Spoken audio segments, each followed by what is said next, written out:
बिस्मिल्लाहिर्रहमानिर्रहीम। अस्सलाम वालेकुम। तुर्की के सफ़ीर की मुलाकात हुई है ब्रिगेडियर एजाज शाह से, जो वज़ीर दाखिला भी हैं। इस मुलाकात में तुर्की के सफ़ीर ने एक ख्वाहिश का इजहार किया है कि हम चाहते हैं कि तमाम तुर्क शहरियों को पाकिस्तान की नेशनैलिटी मिल जाए और पाकिस्तानियों को तुर्की की नेशनैलिटी मिल जाए। ये इतनी बड़ी डेवलपमेंट है जिसका आप अंदाज़ा भी नहीं कर सकते। इस पर डिस्कस करने से पहले अगर अभी तक आपने हमारा चैनल सच टीवी उर्दू सब्सक्राइब नहीं किया तो इसे अभी सब्सक्राइब करें और बेल आइकन पर क्लिक करें ताकि हमारी आने वाली तमाम वीडियोस आपको वक्त पर मिलती रहें। इस खबर पर डिस्कस करने से पहले हम आपको चंद बातें याद दिला दें जो समझना आपके लिए इंतहाई ज़रूरी है।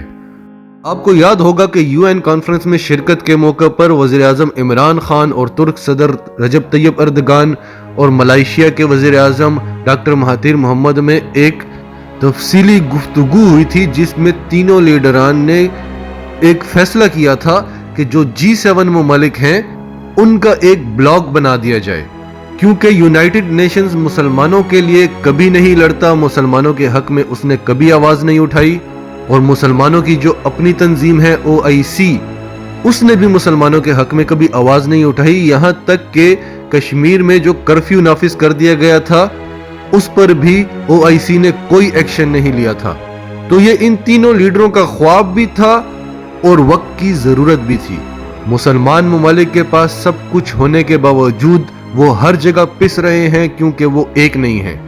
ये ख्वाब वज़ीर आज़म इमरान खान का भी था और ये ख्वाब तुर्की के सदर रजब तैयब अर्दगान का भी था।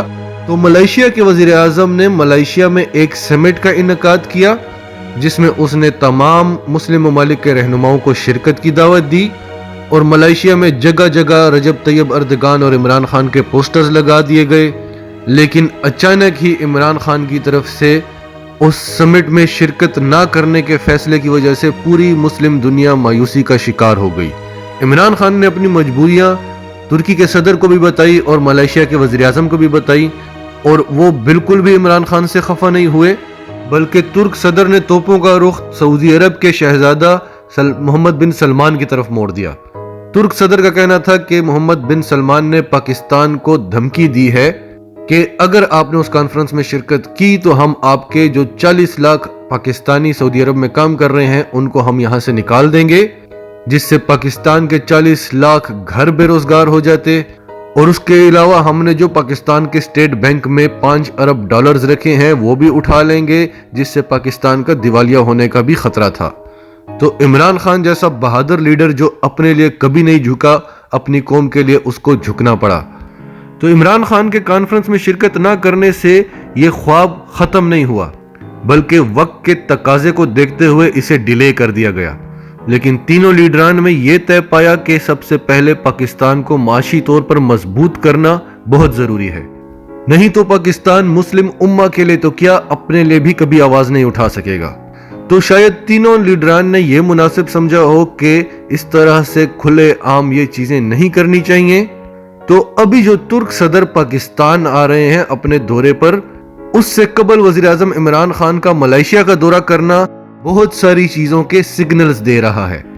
तुर्क सदर बाकी ममालिक की तरह सिर्फ इन्वेस्टमेंट करने नहीं आ रहे, 70 से ज्यादा मुआहिदों पर दस्तखत होंगे और हर शोबे में स्ट्रेटेजिक पार्टनरशिप होगी।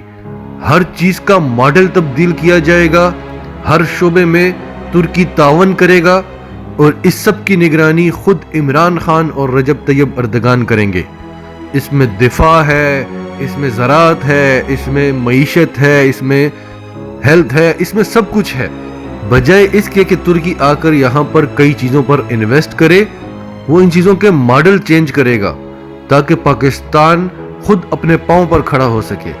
अब जैसे सयाहत का शोबा है जिसमें तुर्की का एक बहुत बड़ा नाम है, सयाहत का नाम आए और तुर्की का नाम ना लिया जाए ये हो ही नहीं सकता। तो सयाहत के शोबे को कैसे फरोग दें, इस पर काम करेंगे हम तुर्की के साथ मिलकर। मईशत को कैसे बढ़ाया जाए, इसमें भी तुर्की हमारी मदद करेगा और मलेशिया भी हमारी मदद करेगा। सयाहत में भी मलेशिया इन्वेस्ट कर रहा है, और अभी हाल ही में इंग्लैंड के बाद अमेरिका ने भी पाकिस्तान को सयाहत के लिए बेहतरीन मुल्क करार दे दिया है और एक सेफ कंट्री का दर्जा दिया है। तो खाली इस शोबे को भी आप उठा लें तो $40 अरब कमा रहा है तुर्की इससे।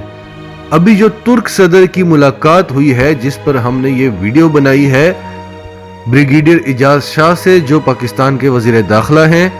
उन्होंने ये ख्वाहिश का इजहार किया है कि जितने भी तुर्की शहरी हैं उनको पाकिस्तानी नेशनैलिटी मिल जाए, और जितने पाकिस्तानी हैं इनको तुर्की की नेशनैलिटी मिल जाए।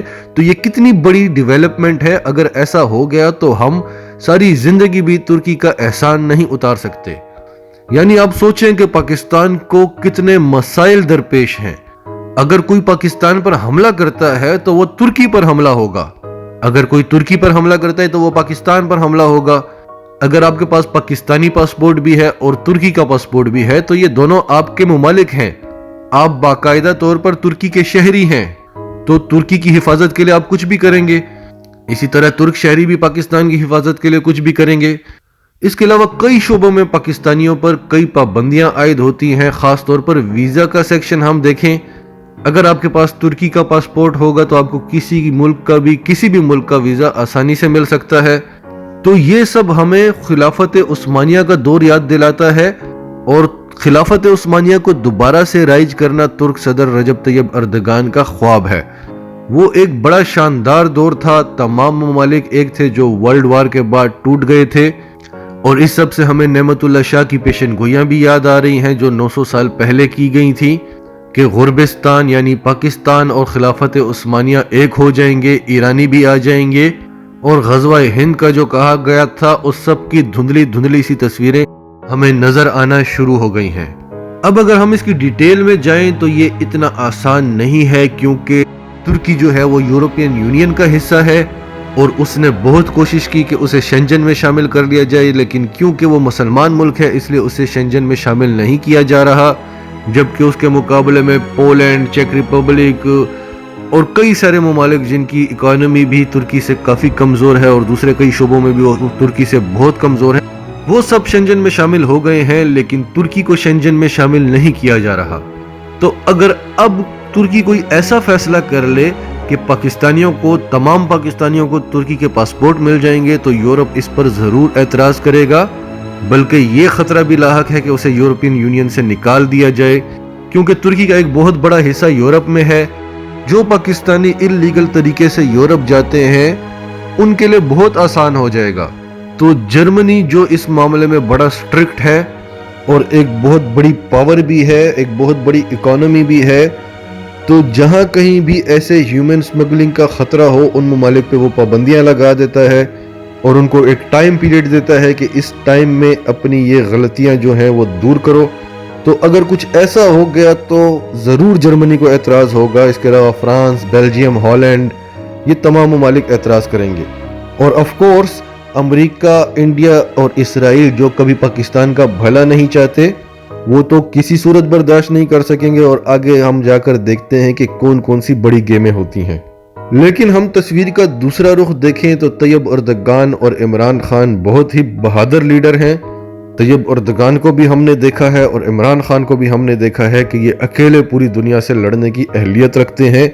ये किसी सूरत पीछे नहीं होते, भले पूरी दुनिया एक हो जाए और ये अकेले रह जाएं, ये लड़ते रहेंगे। तो अभी जो कुछ तुर्की के साथ हो रहा है ये आगे जाकर मलेशिया के साथ भी हो सकता है। और तुर्की के सदर के आने से पहले इमरान खान मलेशिया क्यों जा रहे हैं? और मलेशिया के वज़ीर आज़म को देखा जाए डॉक्टर महातीर मोहम्मद, तो वो भी बहादुरी में अपनी ही मिसाल रखते हैं। अभी हाल ही में उन्होंने कश्मीर पर मुसलमानों पर जुल्म होने के खिलाफ आवाज़ उठाई। इंडिया ने उससे पाम ऑयल लेना बंद कर दिया, मलेशिया पर पाबंदी लगा दी कि हम आपसे पाम ऑयल नहीं लेंगे, और 1.5 अरब की मार्केट है इंडिया। तो महातीर मोहम्मद ने कहा कि बंद कर दो, हम अपने मौक़िफ़ से पीछे नहीं हटेंगे। तो ये तीनों बड़े स्ट्रॉन्ग लीडर्स हैं, अपनी आवाज़ रखते हैं, अपनी पहचान रखते हैं, और तुर्की और मलेशिया की इकोनॉमी भी काफ़ी स्ट्रॉन्ग है। पाकिस्तान सिर्फ दिफा में स्ट्रॉन्ग है। तो ये तीनों ममालिक मिल जाएं तो कुछ भी कर सकते हैं। अभी ये आपस में इस तरह के मुआहदे कर लें, फिर आपस में एक ब्लॉक बना लें और बाद में एक एक करके दूसरे ममालिक को भी इस ब्लॉक में शामिल करते जा सकते हैं।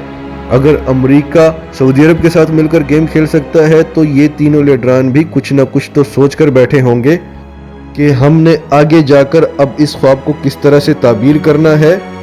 और हमारी दुआएं हैं इन तीनों लीडरों के साथ। अल्लाह ताला इन तीनों लीडरान को हिम्मत दे, ताकत दे, اپنے عزائم میں پختہ رکھے اور ان کے ارادوں میں ان کو کامیابیاں ملنے میں آسانیاں ہوں اور پوری مسلم امہ ان کی کامیابیوں سے مستفید ہو سکے۔